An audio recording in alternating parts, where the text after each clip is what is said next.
and welcome back to the channel. I'm your host Muriel, and in this video I'm going to go over all of the books I read in the first quarter of 2025. So all of the 15 books I read in the month of January, February, and March. And yes, I know it's already the end of April. Don't mention it. And as usual, I'll start with the nonfiction. First, in February, I read The Fabric of Civilization, an introductory overview of the history of textiles, their production, trade, consumption, and cultural significance in terms of technology, written by journalist Virginia Postrel. Now, as an introductory overview, it will probably leave you wanting in some places, like it did me, unless you have a truly casual interest in the subject. I personally think it could easily have benefited from an additional 50 pages or so, given the way the author favored certain aspects of the topic over others. For instance, I would have appreciated greater focus on textile fibers that weren't cotton or silk, or greater focus on textile techniques that weren't weaving. This book also desperately needed better illustrations and diagrams, or even links to, I don't know, YouTube videos explaining the mechanics of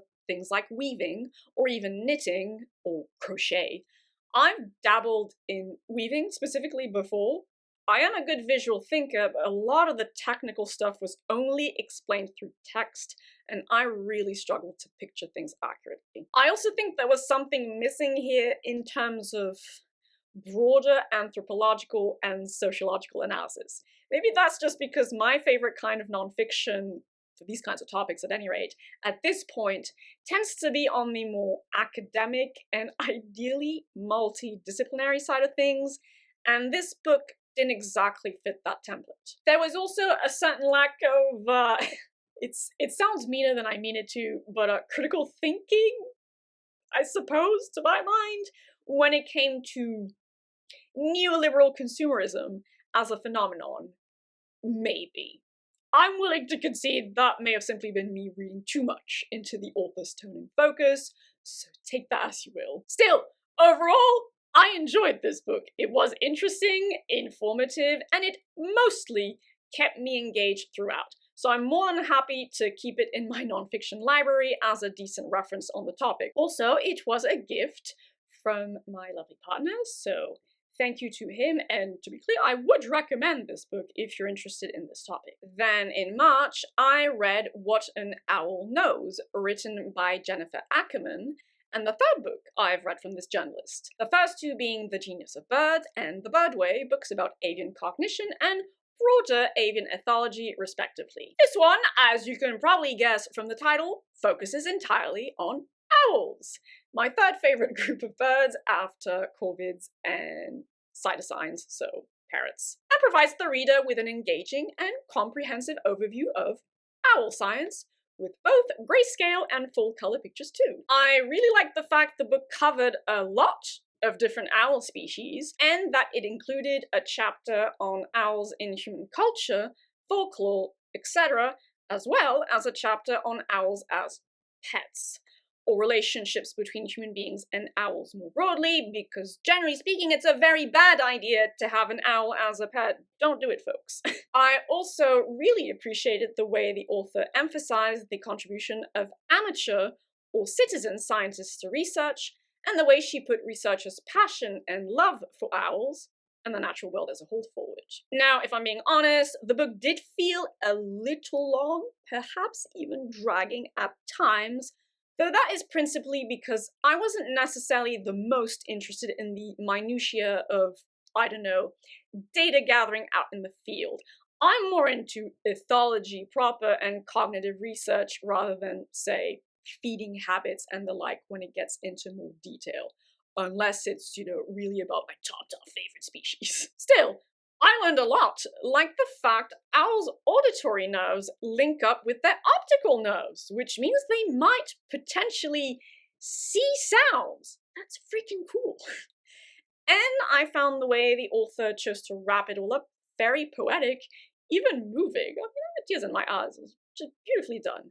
There was honestly a lot of warmth and much needed optimism in this book, which was really nice. Moving on to a little bit of graphic fiction, in February I read Tomie, a manga anthology written and illustrated by Junji Ito that centers on a supposed teenage girl named Tomie, who is preternaturally attractive, pathologically craves attention, especially from boys and men, and inevitably drives said boys and men to murder her and mutilate her body to varying degrees out of crazed infatuation. Except plot twist, she can't actually die. She either comes back to life or, more often than not, regenerates from various body parts and thus multiplies.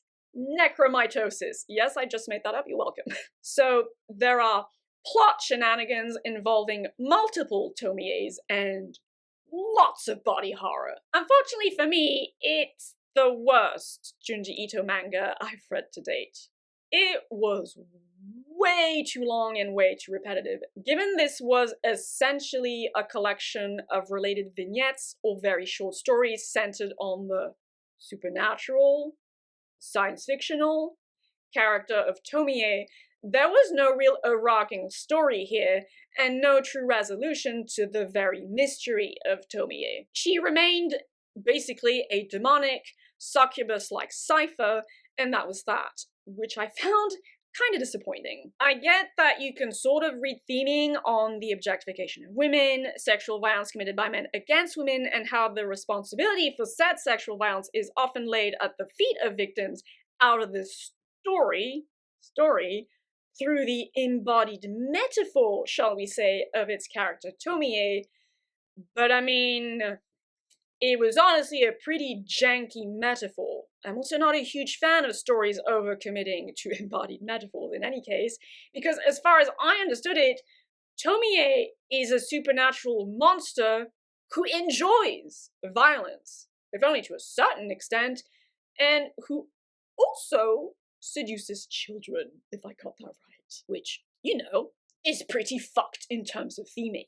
It's perfectly acceptable in terms of sheer horror, of course. It was interesting to see the evolution of Junji Ito's artistic skills, since Tomie is one of his earliest creations, I believe, and I mean, you can definitely see an improvement in the freaking drawings as you go, and it was fun, yes, for a while, but then I also genuinely struggled to finish it.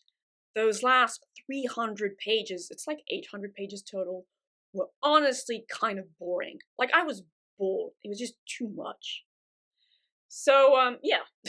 Uzumaki most definitely still reigns supreme here. Also in February, I read A Guest in the House, a graphic novel written and illustrated by Emily Carroll that mostly functions as a ghost or haunting story centered on an extremely timid and passive woman named Abby, newly married to a slightly older man named David, who starts to see what she believes to be the ghost of her husband's first wife, Sheila, shortly after moving into a new lake house with said husband and her stepdaughter, Crystal. I've read Emily Carroll's Through the Woods and loved it. I've read Speak the graphic novel, which wasn't written but illustrated by her as well, and loved that. This one, however, was largely a disappointing miss for me. The art of this graphic novel was, yes, absolutely gorgeous. The story had beautiful, evocative imagery and symbolism, and I really liked the visual code the author chose to convey different aspects of her story and her protagonist's mind states. In her incredibly pervasive, passive, repressed, and disconnected state, Abby's perception of everyday life is rendered entirely in grayscale, but she also has a vivid imagination and active fantasy life which start to bleed into her actual life and supernatural encounters. These fantasies, waking dreams, illustrated feelings are rendered in lush and vivid colors, and it is here too that the rich, often body horror adjacent and sensual imagery shines. The plot, however, was a mess for me. There wasn't actually all that much depth to the story, nor its characters. I never really grasped what Abby's deal truly was, and there just wasn't much substance there, Given the graphic novel's length, it definitely felt too long and meandering past a certain point. Thematically, sure, I'd agree A Guest in the House plays with the trope of the mad woman somewhat, heterosexual domestic lassitude and repressed lesbianism, but none of that was executed particularly well, lacking as it did necessary setup and supporting development. And then that ending, no, not to my taste at all. Let's just say that if I have to peer review, if you will, a story's conclusion to make greater sense of it, it has failed the assignment. In my subjective book, of course. And then the simple fact is, I felt nothing reading this besides a little sorry for Abby's stepdaughter, Crystal. So yeah, bit of a flop, this one. Moving on to the fiction now. The very first novel I read this year, in January, was Extremophile, written by Ian Green, a biopunk thriller I picked a free copy of at Worldcon last summer, wherein, to make a long story short, a cell of biohackers is tasked by an eco-terrorist organization with eliminating the head of a bioengineering firm and with stealing the blueprints for a flower that may be able to restore our very damaged biosphere. And honestly, I enjoyed this one a lot more than I thought I would. The plot had good pacing that was maintained mostly evenly throughout the book, and there were distinct character voices for each point of view, though it's arguable whether all of said point of views were strictly necessary from a narrative standpoint. The biopunk motif, or vibes, blended very well with the eco-terrorism plot, or subplot, depends on how you look at it, I suppose. I was vaguely reminded of the movie The East, if you're familiar with that, which I enjoyed at the time I watched it. The world building was decent overall. At the very least, it was what it needed to be to keep me going with the story and its stakes. There were nice bits of writing about cellular and molecular biology, and whilst it skirted with it, the book never fully dove into info dumping. And finally, there was honestly decent and emotionally impactful theming on nature, its intrinsic value, humanity's place within the web of life, and on hope in the face of overwhelming negative odds, especially as it relates to ecocide and our looming self-destruction, and point for the fact this was not yet another nihilistic tale. And yeah, my eyes actually watered a little at the end of this one, which is definitely, again, not something I expected when I picked it up, so that was definitely a nice way to start my reading year. After that, I reread Jeff Vandermeer's Borne, a book I first read in 2017, and which I reviewed a couple of months ago now on this very channel, if you're interested. So to sum up, I found Vandermeer's prose lovely and evocative, as it usually is in my experience and opinion. I absolutely loved Borne, the creature person itself, and the relationship the book's protagonist Rachel developed with it. I also really like Rachel and Wick's relationship this time round. Something about it really spoke to me. Borne's world-building and weird fiction vibes were both vividly realized and possessed of a certain melancholy quality, tinged with a dab of horror, of course, that really worked for me. And there was effective and moving theming on ecology, ecocide, grief, memory, identity, and even love in its own way. I found the story's strong emotional beats very effective as well, and even shed a few tears by the end of it. So yes, I enjoyed Borne as much as, if not more than the first time I read it, 7 years ago now. Again, if you'd like more in-depth thoughts for this one, I invite you to check out my dedicated review. After that, I read The Last Wish, written by Andrzej Sapkowski, the very first book in the Witcher series, because, I don't know, I'd heard positive things about it, and I wanted to check it out, quite simply. For those who don't know, this first entry in the series isn't a novel, it's more a collection of related short stories that set up the series' main character, good old Geralt of Rivia, and the world he inhabits, and each story can also more or less be read as a fairy tale retelling. Now, I quite liked good old Geralt of Rivia as a main character, but what I really liked was the very down-to-earth, workaday and pragmatic aspect of Geralt's character motivations. The dude essentially just wants to make sure he'll still have a job in 5 years' time, and I can respect that. I know it's pretty random, but I don't know. Something about that felt refreshingly unexpected, a bit different, for this kind of fantasy at any rate. The flashback adventures, quests, I need to kill this monster, etc., interspersed with a present time in recovery, like literally is recovering in a convent of sorts, narrative structure of the book actually worked really well for me because, well, I guess it just managed to keep me engaged with the more or less consistent promise of further information about Geralt and his world. Speaking of world and thus world building, there were interesting tidbits of it here and there, such as the law of surprise, sorcerer politics, and cosmetic improvements. That was also kind of different. And crumbs of what felt like greater modernity, if only in attitude and philosophy, than you'd expect from your average late Middle Ages / early modern period adjacent fantasy setting. I also hadn't realized just how directly Geralt's adventures would, in fact, pull from and rework existing fairy tales, like very directly, such as The Beauty and the Beast, Sleeping Beauty, or Snow White. But this again really worked for me, and I had fun trying to tie each adventure to its folkloric source. Yes, there is a recurring motif that humans do be the real actual monsters here in The Last Wish, but it wasn't actually developed all that much either. I think I expected more there in terms of thematic depth that I didn't actually get. But it's fine. And finally, there was a decent bit of subtle character humor, clever comebacks, and the like that I was able to appreciate. So yeah, overall, this was decently enjoyable. I'm glad I took the time to read this one at least once, but I also don't think I'll bother with the rest of the series, especially since I've heard the world building kind of, gets into hot mess territory.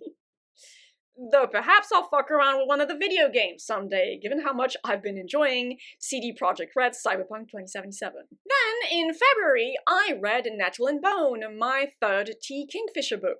Just like Thornhedge, this novel was what I'd call a quirky and darker, definitely meant for adults is what I mean, fairy tale retelling or reworking of, well, the fairy godmother motif, with a story that centers on Mara, a princess who doesn't want to be one, and who is sent to a convent as a young girl to become a nun. She becomes a nun for the Lady of Grackles. The religious well-being was fun in this one. Except one day, she decides to leave her convent to find a way to kill the prince her older sister married, because he is abusing her, and he probably killed her other older sister, which he married first. And then she meets interesting characters, including a dust wife with a demon-possessed chicken, a fairy godmother who doles out curses, and an exiled warrior along the way. I like the book's cast of quirky characters, or I mean just different characters, most of them older women for a nice change. I enjoyed the dark fairy tale magic and vibes, especially it's like Goblin. No, it's not Goblin. Well, it's a fairy market, but I'm just thinking of the poem Goblin Market. Anyway, a fairy market. And then the book's reinterpretation or retelling of the fairy godmother motif. It was pretty well and compellingly done overall. I appreciated the light commentary on power and powerlessness, especially as it relates to women and their place in the world. Though this story was firmly, in my book, more entertainment-driven than it was ideas-driven. Still, it had a lot of heart. I found it all rather cute and pleasingly sweet. I even liked the story's budding a romance for once. Yay! And I loved Bone Dog. Yes, there is a dog made of bones in this little tale, and the story's chickens. Yeah, there's more than one, and yes, I'm including the demonic one. I mean, the chicken possessed by a demon. T. Kingfisher's books seem to hit the spot pretty well, honestly, when I need a decently enjoyable little retelling. Neat. After that, I read Fathomfolk, written by Eliza Chan, a book my lovely partner gifted me at WorldCon last summer after we attended a panel about dragons, one of two we attended, where Ms. Chan was a participant. Fathomfolk features a secondary fantasy world in which there is a dearth of terrestrial landmass. A lot of the world's continents, I guess, have been lost to rising sea levels, tied to environmental degradation, tied to industrialization, if I remember that correctly, and two kinds of peoples inhabit it. Regular old humans and Fathomfolk, a grouping made up of a shit ton of different aquatic or amphibious therianthropes, or shapeshifters, were creatures, from all sorts of mythologies and folklores, though pride of place was definitely given to both the Celtic and East Asian repertoires. Alas, Fathomfolk and humans haven't historically gotten along very well, and on land, or in those places where land and ocean meet, Fathomfolk are second-class citizens and suffer a lot of discrimination, if not outright exploitation, at the hands of humans. The story itself follows a few different characters, including a half-human, half-siren woman trying to climb the ladder of the human-dominated police force,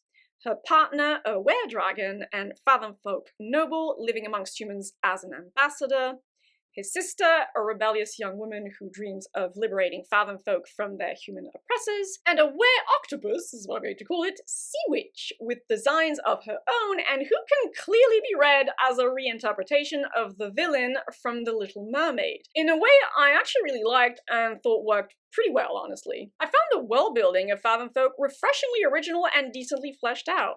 Yes, there are obvious questions that arise if you look too closely at it, of course, but I don't know, again, apologies I guess, I expected less effort and thus immersion with this one. Yet I did feel immersed. The largely aquatic world of Fathomfolk, or rather the urban, tidal, and amphibious setting of Tiankawi, had texture, color, scent, and felt sufficiently believable for the duration of the story. I also really enjoyed the fact the titular Fathomfolk were made up of a variety of aquatic creatures or beings from different world folklores and mythologies. I'm not really sure how it all made sense from a greater, evolutionary, taxonomic, or even cosmogonical standpoint, but that's fine. I was mostly able to mute my nitpicky brain with this one. I was also pleasantly surprised by the fact the story had pretty decent and well-developed theming. Political theming, more specifically, on societal and class oppression, intra-class stratification, discrimination, xenophobia, and the means to rectify social inequality. Is reform, violent revolution, or something else the better solution? I really appreciated the fact multiple perspectives were given page time and consideration with this. Nuance for the win. And then I suppose you could even read something about climate immigration and climate refugees due to environmental degradation out of this book, given the recurring motif of loss of land to rising sea levels as well. A lot of the theming I just mentioned flowed through the story's main characters. Different point of view characters basically held different political and social viewpoints, which I thought were once again expressed with an appreciable measure of nuance. So yeah, I'd say the character work was pretty decent to good overall, especially for this kind of story. There was also a bit of romance, and I didn't object to it, so yay! The book's pacing worked for me. The prose as a whole was unremarkably competent. I was also okay with the book's ending, although I decided to read Fathomfolk before learning it would be the first in a series, and nowhere on the book is it actually mentioned that this is the first in a series. And this has happened a few times now. Please stop doing this, publishers. It's annoying. And yeah, I don't really plan on continuing with it in any case. That being said, I didn't like a specific narrative decision, still with regards to the ending, in terms of what I'll call moral payoff.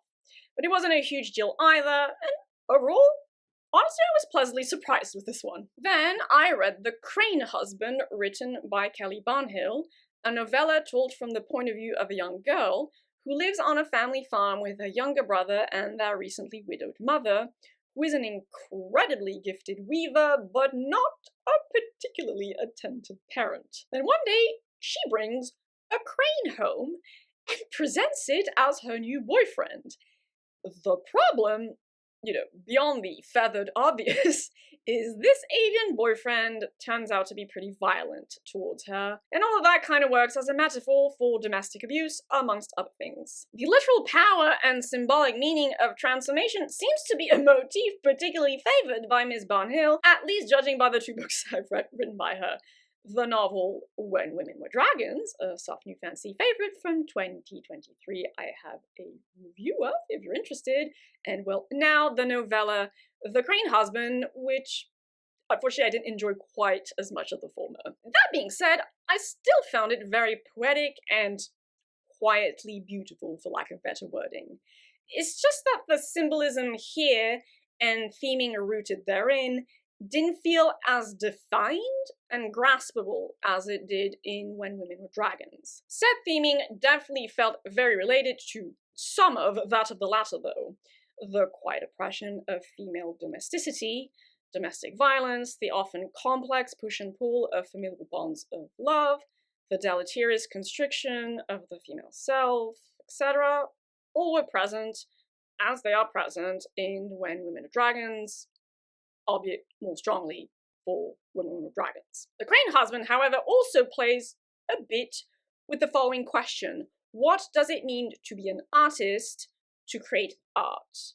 And it also subverts the trope of the tortured, isolated, and arguably somewhat egocentric at times, artist by having the artist here be a woman and a mother. You could obviously go a lot deeper with this, but I still found this aspect of the story noteworthy. I mean, again, it was a very short novella too, it was like 90 pages, so for the length, it was honestly pretty well done. The prose was broadly as enjoyable, elegant, and evocative as I found it in When Women Were Dragons, though that novel certainly had much more moving and meaningfully striking imagery for me personally. The character work was decent, what it needed to be for this story to keep flowing and resonate emotionally, to some extent at least, and once again, this was like a 90 pages novella. Ultimately, this one felt more like magical realism stricto sensu than fantasy, but this didn't raise my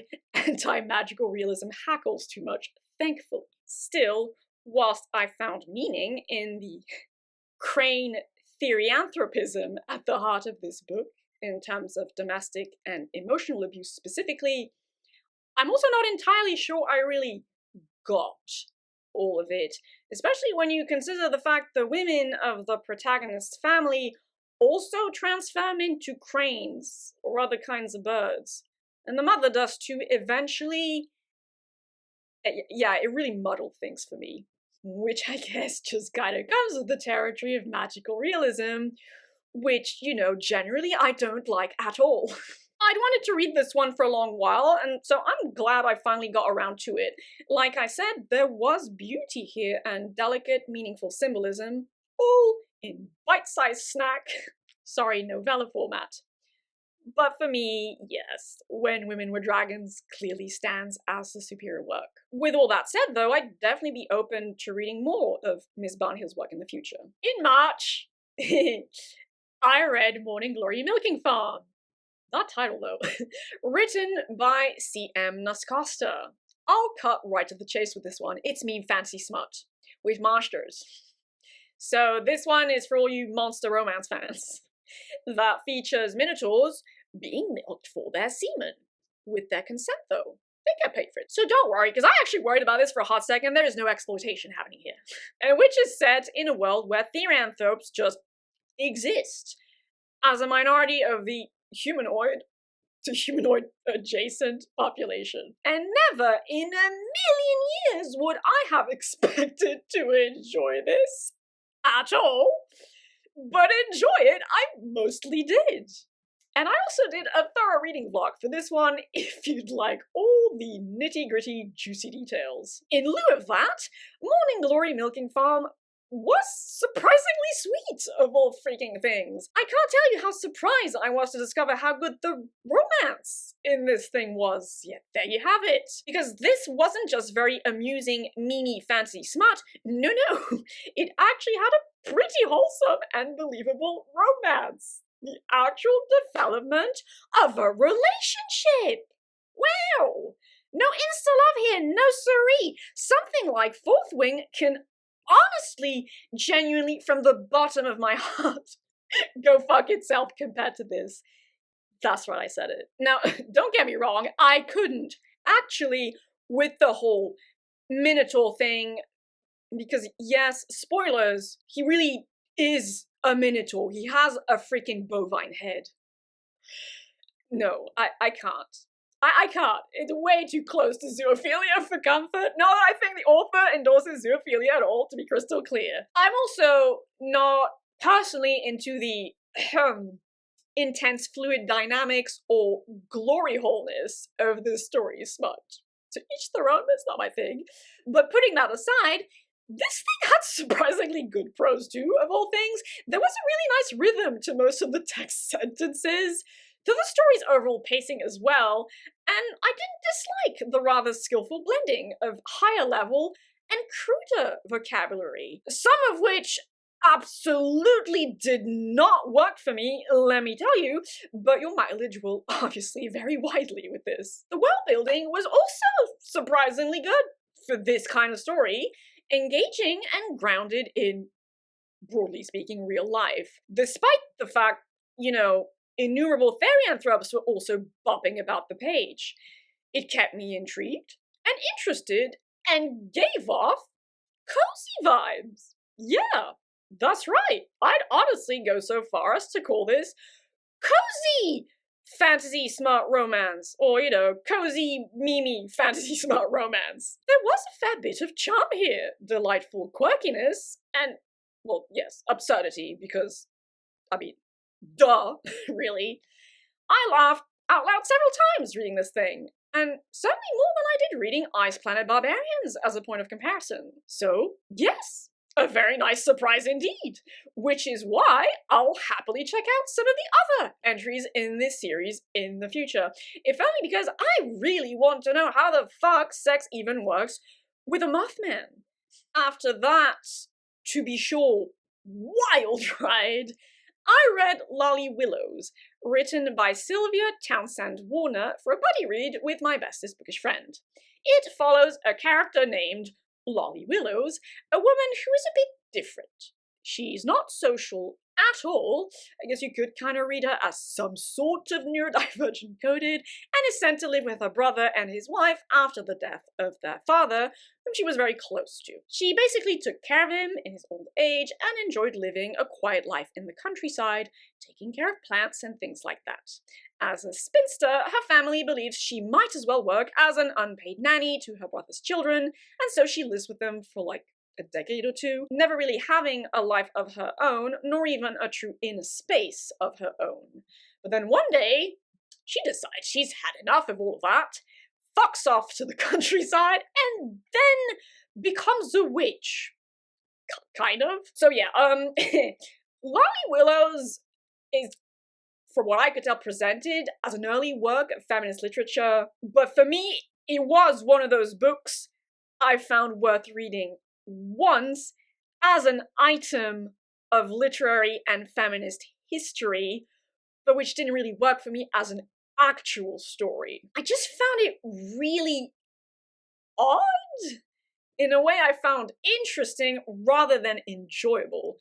The writing was good overall, although there were a few times when I didn't really understand a sentence or turn of phrase in a way that felt confusing, even a little jarring, to be honest. I mostly liked Lolly as a character, yes, but I don't know. The plot, its structure, its pacing, all of it just felt a bit off to me. The rather late, mind you, like it's at the end of the book, not that it's very long, transition to there being witchcraft in the world, and it all feeling rather normal to Lolly. Like, she doesn't freak out or anything. That mostly felt like it just came out of nowhere. I was like, what is happening? And was thus also a bit jarring. And, well, almost absurdly comical in a way. So, spoilers technically, I guess, but fuck it. Lolly finds a kitten on her doorstep, and she then just knows it's a familiar sent by Satan, who is also then, real, and all of a sudden, she's a witch, like that. And it's all fine and chill, like she's like, okay, yike.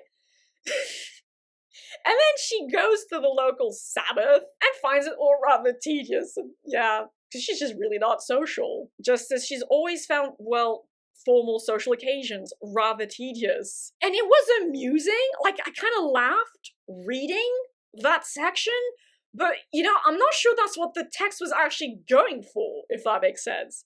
The tone was just all over the place with this thing, and I'm not convinced it really worked.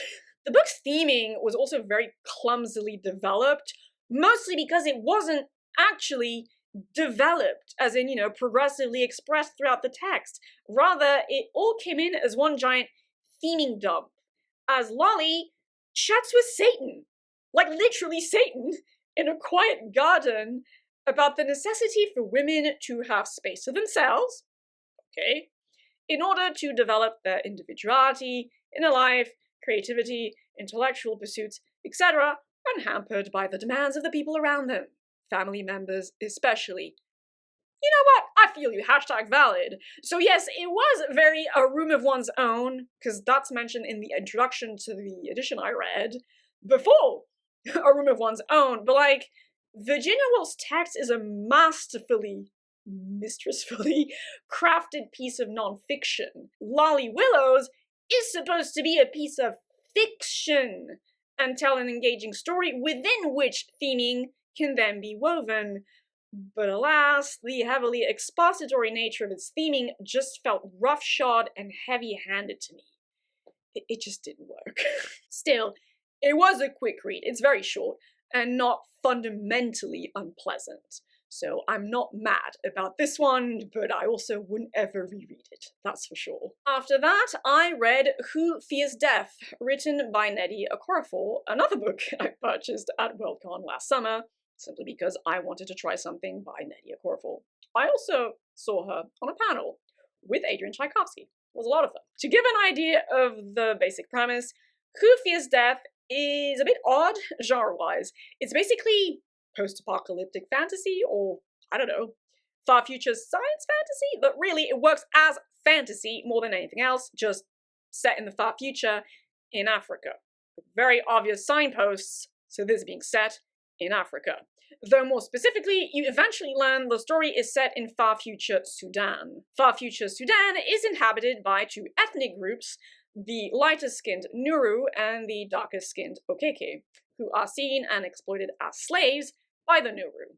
Though they're not white, they're just lighter-skinned, but they're not like Europeans. There are Okeke cities and towns that are far away enough from Nuru lands to escape their oppression. Before the Okeke who live nearer to the Nuru, things often get ugly, as their oppressors regularly send out raiding parties that tend to, well, burn houses, kill the men, and then indulge in mass rape.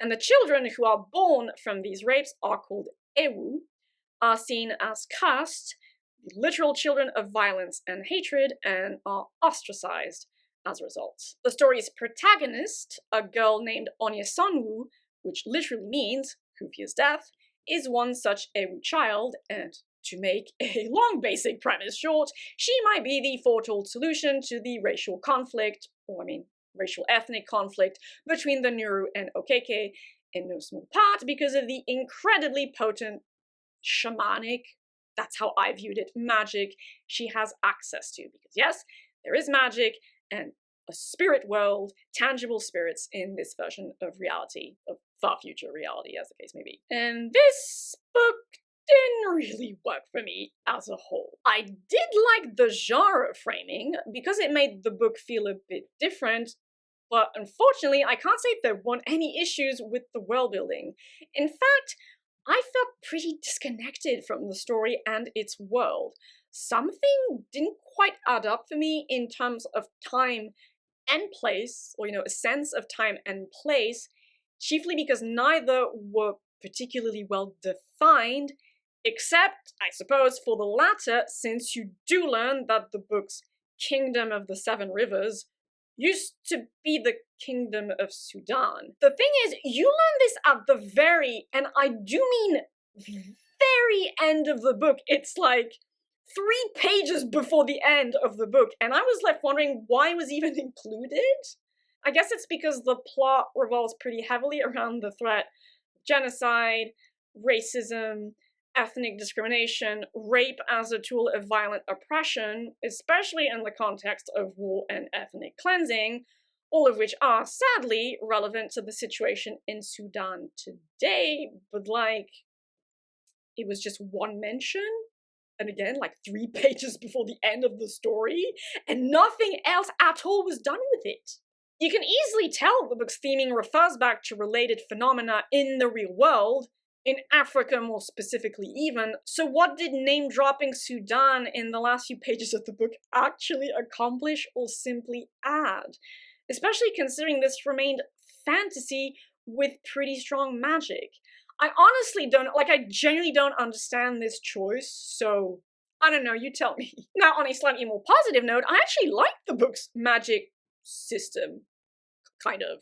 It felt strongly rooted in shamanism and featured connection to a spiritual realm that was convincingly brought to life. I liked the emotional emphasis that was placed on the master-pupil relationship, and I thought it was an original twist to have the ego death that tends to feature in a lot of shamanic initiations here be the spiritual experience of one's literal death in the future. The book's theming on ethnic oppression and discrimination against mixed individuals, in this case often the product of rape, and exemplified by the story's MC, the Ewu Onyesanwu, was well realized overall. It was developed with a decent amount of nuance in that it condemned all violence against the innocent, even when said violence was committed by the oppressed group.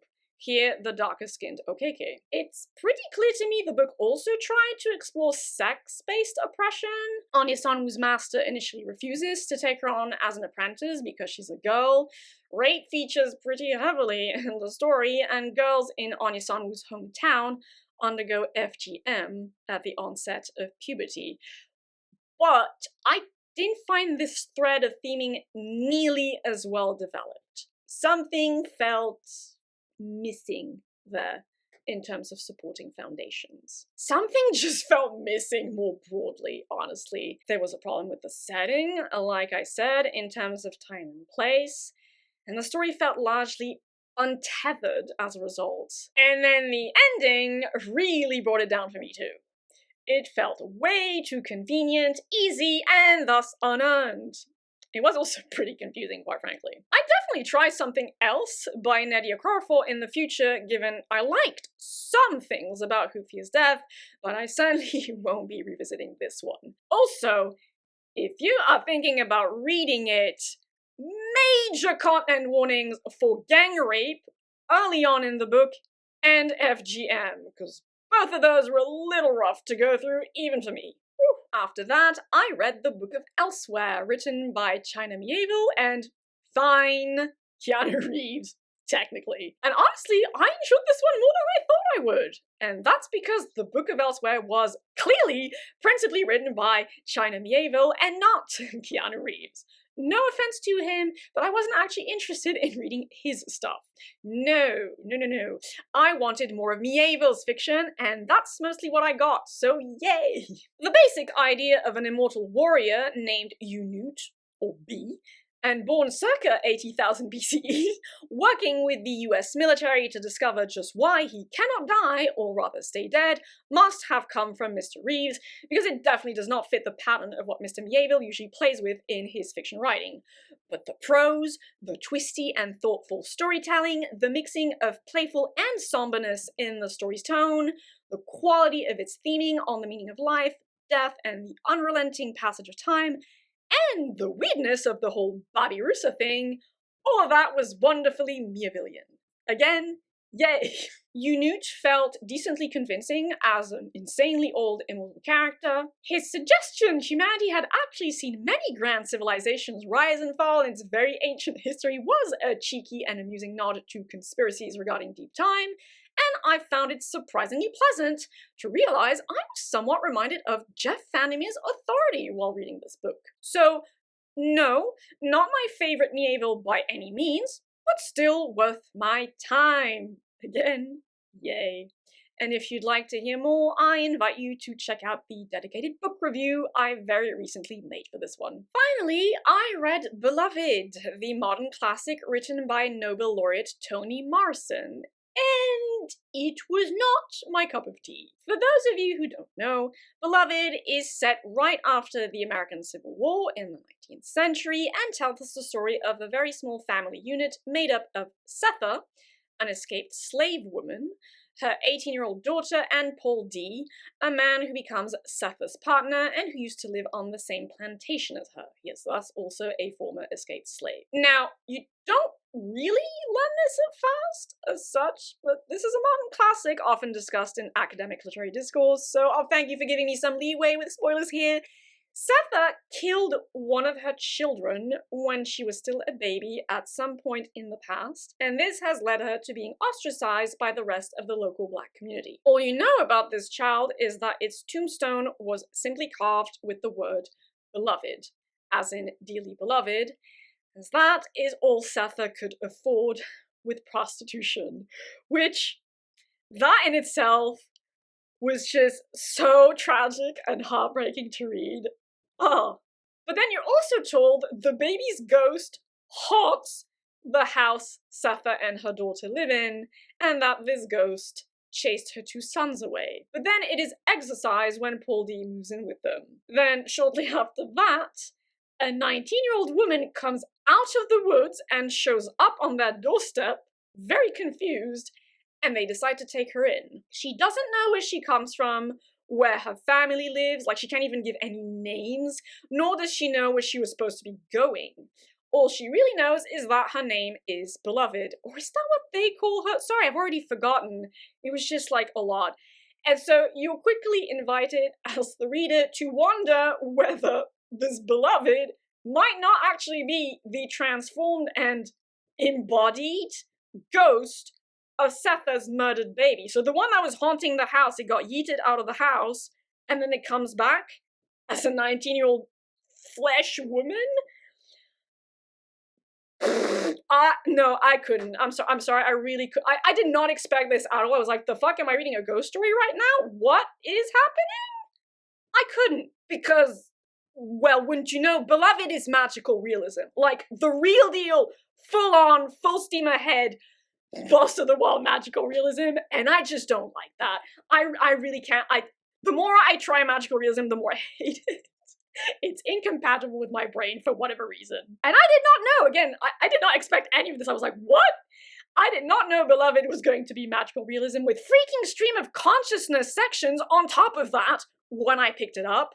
And again, at the risk of repeating myself, apologies, I really dislike that. What's worse though is that for me, this was a real damn shame because there was genuinely good, impactful, poignant writing on the horrors of slavery, racism, trauma, and its impact on love, motherhood, and selfhood in this book. Like, for instance, there's a point where in a flashback, Setha's mother-in-law reflects upon the fact she doesn't really know who she is as a person because she was never given the freedom, much less dignity, to find out. And now here she is, 60 or 70 years old, so she's freed in old age, or her freedom is bought by her son, who was Setha's children's father. And so, yeah, his mother-in-law wonders if she'd enjoy singing, for instance. She's never tried to sing before. Would I enjoy my singing voice? I don't know. And the way that was written, conveyed, expressed, it was viscerally heartbreaking. Like, it was just so insanely sad and heartbreaking, and the empathy you feel for this woman, but then it's mixed in with the whole ghost shit. And so as a whole, the theming just felt really messy because it gets very weird with the whole ghost thing, embodied ghost thing. The point of view transitions were also very rough, like very rough in places. The narrative was needlessly confusing in places too, and I was irritated, not moved by the whole ghost baby thing, or there being an embodied and aged up version of the ghost baby, because that kind of thing, and the, to me, rather clumsy metaphor of it all, once again, that's not emotionally impactful. It's fucking distracting. Because I'm left playing a game of 20 questions with this kind of shit. Was this an actual ghost? Is this an actual haunting?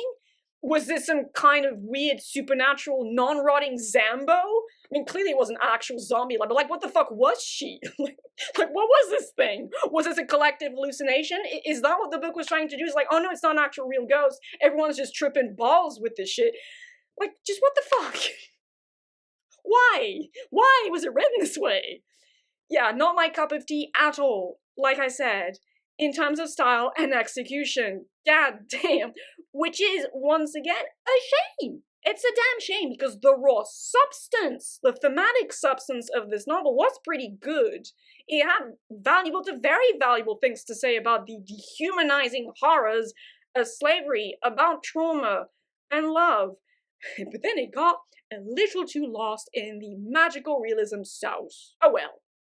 Big whelp, as they say, at least I tried. And then as a quick little addendum, in terms of like TV shows and stuff, I haven't really been watching much of anything. I've been watching a lot of YouTube and Twitch. That being said, I have been watching an anime with my partner called Log Horizon that we've both been enjoying. I mean, he's watched the first 2 seasons before, but he decided to go through it again with me, and it's fun. It's an isekai about people transported to an MMORPG that is actually honestly quite good with the actual world building and theming in terms of the questions this would pose. Unfortunately, it also has very painful bits of cringe and morally questionable things mixed in, but it's not a deal breaker, but like, be aware of that if you were interested somehow in this. But yeah, I don't know, we've been enjoying this. And then I've been playing Cyberpunk 2077. Finally, that's been a lot of fun too. I've been streaming it. If you're interested, I do have a Twitch channel. Technically, it's mostly for me and my friends, but you're welcome to drop by if you want. That game is a lot. It's very depressing thematically, like it's fucking Cyberpunk, so duh. But it's very fun to play, so yay. So that will be all for my reading wrap up for the first quarter of 2025. I hope you found it, I don't know, interesting, entertaining, engaging, that it was a nice way to pass a bit of your time, you know, all those positive things. And on that very final note, I hope you will have a lovely day, evening, or whichever time of day you prefer. Do take good care of yourselves. Thank you for watching, and I shall see you all at some point in another video. But until then, bye-bye.